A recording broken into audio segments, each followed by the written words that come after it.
Here we are, we're at day one at the Northern Rockies Lodge, and we're sitting on Lake Muncho with a whole bunch of fishing punters. They're all going to go and try their luck and fulfill their bucket list dreams today with Urs, who's sitting on the stair waiting to pack everybody on board, and he's our pilot.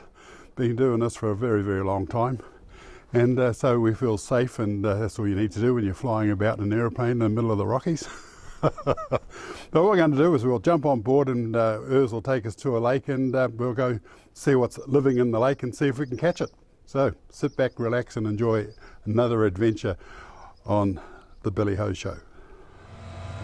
Off we go into the wild blue yonder.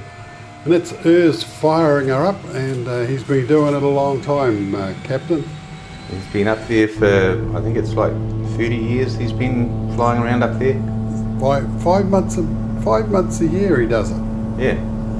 But it's about 2 or 3 weeks before we got there, Muncho Lake was still covered in about a metre of ice. A metre? In fact, they were skating on it, he tells me. Oh yeah, they drive on it. Yeah. But I just love the way those floats are sort of, they do their job, and inside those floats he's actually got the outboard motors for our little boats that are parked out at the lake. Yeah, they load an awful lot of stuff into those floats. They certainly do, yeah. And it's really, really exciting when you take off for the first time and you're looking out the window at that float and less water is getting splashed behind it, and the shadow of the plane, look at that. Slowly going away. Slowly going away, and I guess it's the reverse when you come back. It gets closer and closer until you get down. And looking out that window, the views are just fantastic. It's just breathtaking. It truly is beautiful country. Muncho Lake. Yeah. And there's a riverbed. Mm-hmm. Great big. It's most of these river valleys are and look old at glaciers. Look at the blue water there. Look at that, and that's to do with the amount of copper that's in it, I think. There's a couple of ones that are very heavily copperized, and so the bright green. Yeah. All these mountains. So we're flying along the top of the Rockies, and there's mountain tops everywhere. But just looking at the slopes, another sort of lakes everywhere. There's hundreds of lakes. Well, there are, and it's all virgin territory. It's actually inside a national park. Right. And all these small lakes that you saw often have like moose and stuff in it. There's our little shadow going along on that lake here. That's our chosen lake. So Urs has done a bit of a U-turn, and he's coming in from the south and landing towards the north. And there's our shadow getting closer and closer to the plane. As it does, you hope. And when the two connect, we're down. Yeah. But it must be great, having a float plane. You just go anywhere you like, land anywhere you like, as long as there's room, of course. Yeah. So there we go. The floats are down. Watching all those trees go by, and then he'll park up, and we'll get off, ready to go fishing.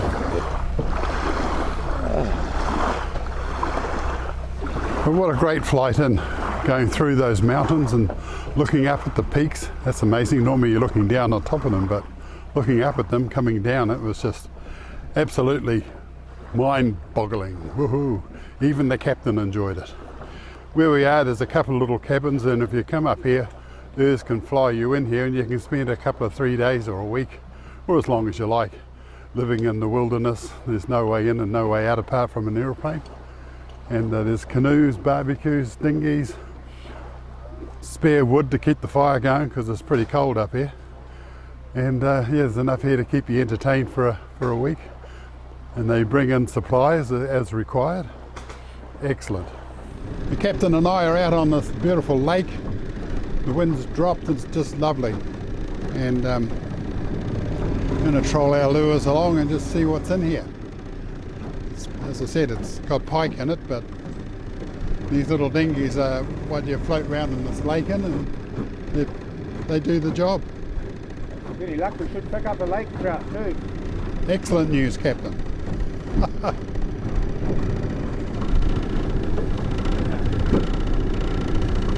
I'm gonna eat you, little fishy.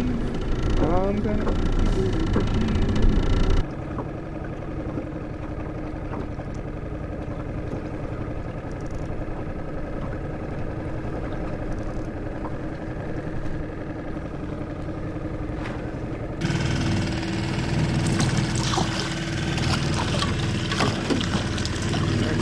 trout.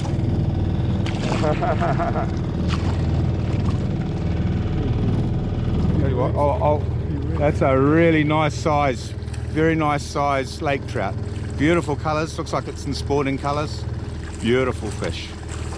On a diving bib minnow, would have been going down about 10 feet, so about 4 or 5 feet off the bottom.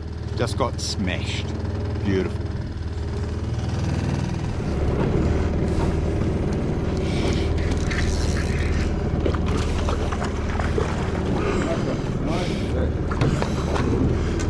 Beauty! Go take one. Lovely colours, more real coppery colours.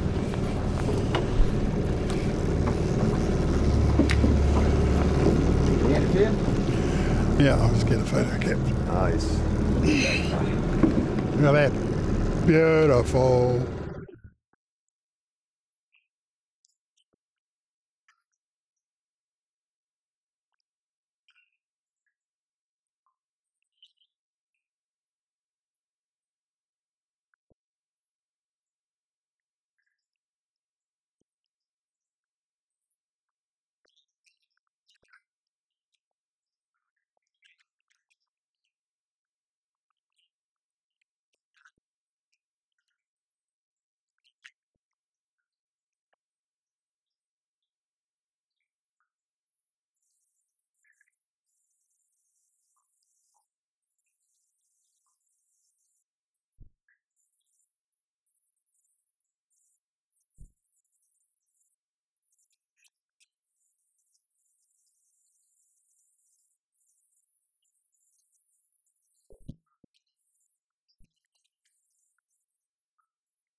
One of our number is a man called Hal, and you can see Hal's got a fly casting rod, and he's been fishing with flies.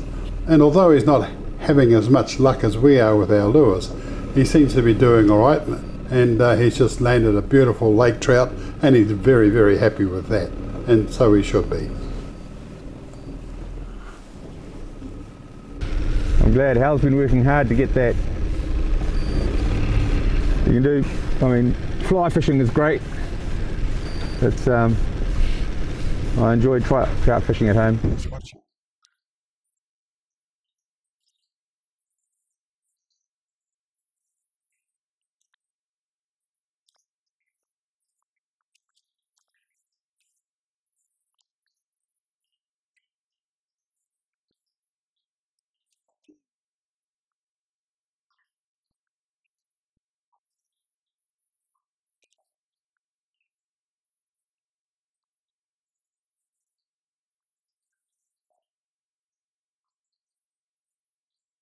So what do you think you got on there, Captain? Well, I'd say there's two sorts of fish in this lake. There's lake trout and you've got pike. They both fight the same. I'm probably, by the extra weight it's got, I think it's probably a decent sized lake trout. Oh, okay. But the pike grow quite big. I mean, they get huge. Oh, they do. In this in this lake, the trout and pike seem to be around about 2 to 4 pounds. Oh, okay. In another lake that we'll go to later in the trip, they get up to 15 kilo. Is that according to Urs? That's according to Urs. Yeah, yes. right. Did you see the photographs he's got in his, on his wall in the restaurant where we have dinner? There's huge pretty fish impressive. hanging up. Yeah. It's interesting, the various lakes, the fish are different colours. So you think that's something to do with the water? I don't know, I think they're just separate stocks because they're... There you go, look at it. Yep, look at that. Beautiful. Back in the water. Oop. Well, here I am in the cafe, and it's just like going back to 1950. The chairs of the time, Formica I think it's all called, and the black and white floors. There's Elvis Presley over there, there's a jukebox over there, there's memorabilia behind me, that beautiful montage of cars behind me. There's even an old Dodgem. Remember the Dodgems that they used to show? Boom, boom, boom.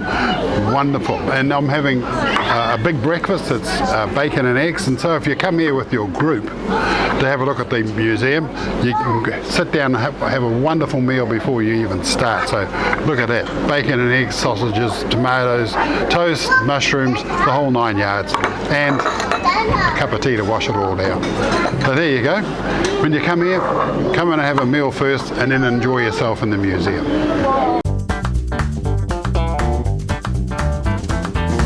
Would you like to come and catch a pig with me tomorrow? Yeah, that sounds great. Excellent.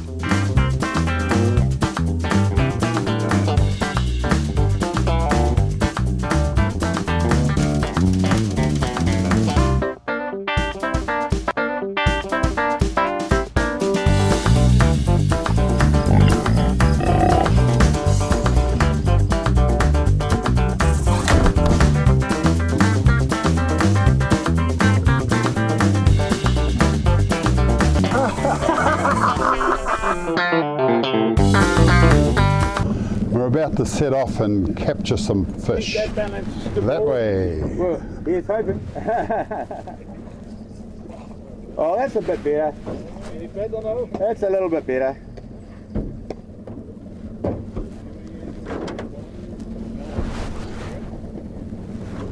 So, Captain, that's an interesting little lure you've got there. I seem to remember seeing hundreds of them in New Zealand in tackle shops. Yeah, well, that's right, mate. This is the old black and gold Toby. Very famous. It's the standard, typical Kiwi lure. Here in Canada, they use this classic lure they use is the yellow 5 of diamonds. But us Kiwis, we like the black and gold Toby, and I assure you, it works perfectly on all these lake fish up in BC here. And we certainly fooled that lake trout. Oh yeah, mate. It's, you wait. Oh, we'll get plenty more with these things, I tell you. Yeah. Wow. That's the 20 gram one we use. Yeah, So, nice big heavy so one. you'd score the Toby out of 10? 10? Oh, it's just a classic lure. I mean, it's a brilliant lure for spinning and for trolling. It's just a good all-round lure.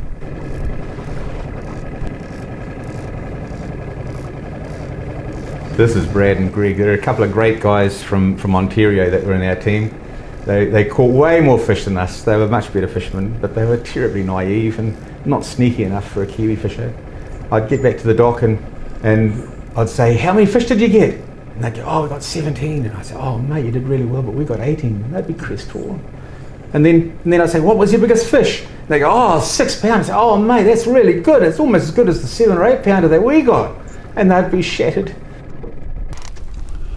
Here we are. It's just about to rain. And the fish have decided I don't want to get wet, so I'm going to get on that hook. And here it is, whatever it is. Great big pike. Yeehaw. Get away. On the boat.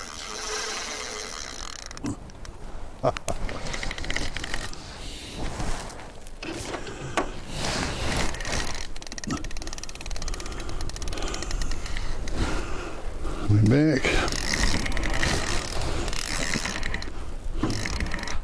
That's huge.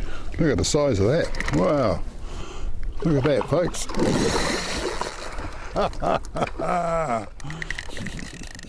You get all the big ones, Phil. Thank you. This is the biggest of all. They got me wet. What? Look at the size. Wow. You ready there, Uz?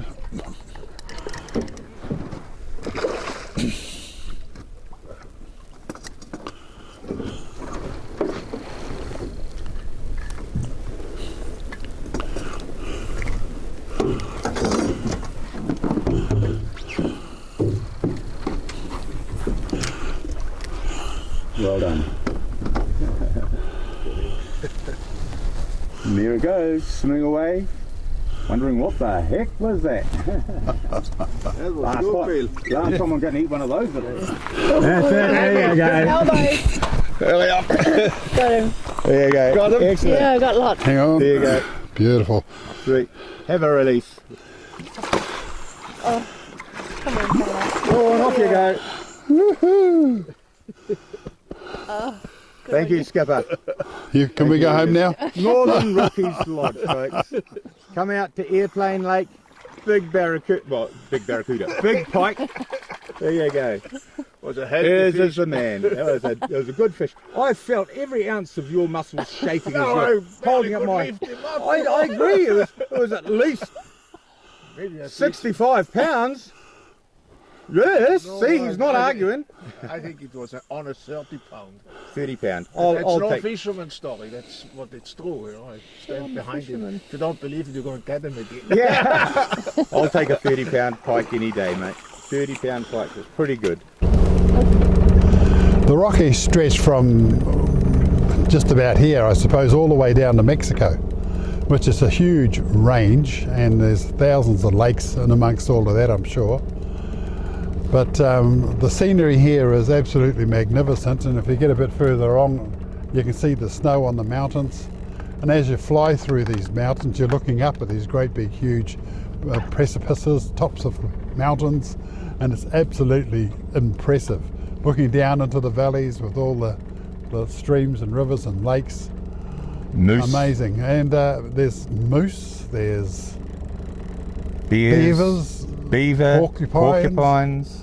What else? Caribou. Buffalo. Yeah, wild Yeah, sheep. It's just, you see all this stuff wandering around here. We're going to go for a drive tomorrow, and hopefully we see some of those animals just wandering about. Yeah. You don't even have to go to the zoo. No. Oh. It kind of is the zoo, isn't it? Oh, it does. Really? Yeah. Marvellous place. Yeehaw. Change the lure, and all hell lets loose. Another beautiful lake fish. Those there, wind up. And all the little lake flies are flying about. It's a beautiful day, beautiful scenery, and this is certainly a bucket list trip. Never a truer word spoke, mate. What Urs suggests we do with this fish, we're just going to hold him, and we're going to go over to that little island over there, step out of the boat and just fight him on the shore, and that way we can release him a lot easier. Same as we did with the Captain just a minute ago. But the Captain one was 40, this should be something like 42, 43.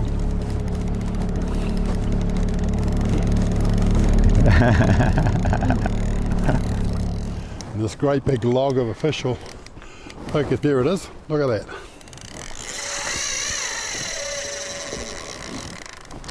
Did you annoy it? I annoyed it.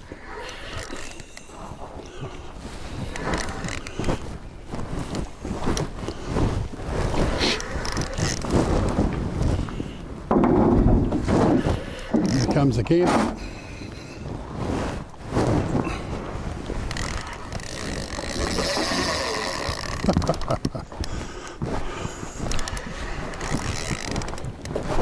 Whoa, look at that. Now, how do I just push the button on top? No, don't do anything, Captain. He's here now.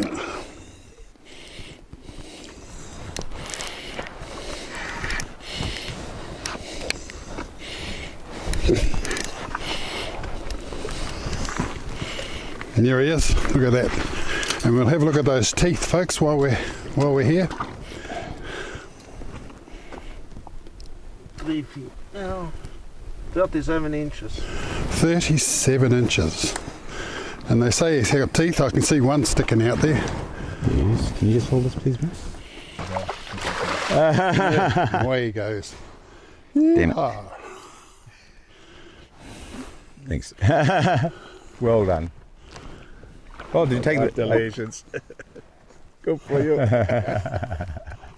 Well, after Bill landed a couple of big pike, one up to 39 inch, is decided that we should head over to these reeds, casting poppers and small surface lures into the reeds and winding them out. The pike see the lures and just nail them right on the edge as they emerge from the reeds. It's a lot of fun. It's poppering. So if you do go up there, take a few very small little wee poppers with you, because pike are ambush predators. They just love getting these things. In fact, look at this guy coming. Just right there. Boom! See that? Big pike. Yeah, he came right up. Yes. He shot out of the weeds and yeah, that's me. And the little pike, I'll just give that to hers. Well, that was fun. Oh, got himself off. Mid-release, mid-water release, or out of the air release, or just release. And I tell you now, it is a pike because it's fighting like a pick handle. An axe handle, Captain. An axe handle. Pick handle, axe handle. Same. There you go. Look at that, folks. And it like that nice pink lure, and as you were saying, Captain, Yep. pink. Pink gets bites. Woohoo. Wouldn't want to And leap yet to, again, wouldn't want to leap to conclusions, but I think he's got one. changed the lure to a 5 of diamonds and a bit of gold and made all And the I got one. difference. I got one too. And I got one floated all over too. that place there. And the captain's showing off because he's caught something as well. And this is what they Look call at that in thing. the Look at fishing that thing world following it. a double header. There's a monster down there as well. Yeah, that's a big thing. That's yeah. If you take it out your side, mate, it might be easier. Keep it away from Bill. Oh, well. Mine's the. There's my one coming up. Mine's just a tiddler. Oh, he's not bad. Ow. Here you go, Ruth. Listen to that, folks. This is about 1 metre and a bit long, which makes it about 42. But Oh, that is a monster. oh my God, yes! Look at that. There's the 5 of diamonds. You see that? Look at that. Whoa! The 5 of diamonds. Caught a lot of fish with the 5 of diamonds. I think I'll make that my favourite card when I get home. Because if you're playing cribbage, 5 is a very important card. Not necessarily the diamond, but a 5. And so we've landed on this little bay, and it's probably about another 30, 40 metres to go of this line. But he was a big one, as you saw when we were on the boat. And that's why you want some big spinners up here, folks. Look at the head on this thing.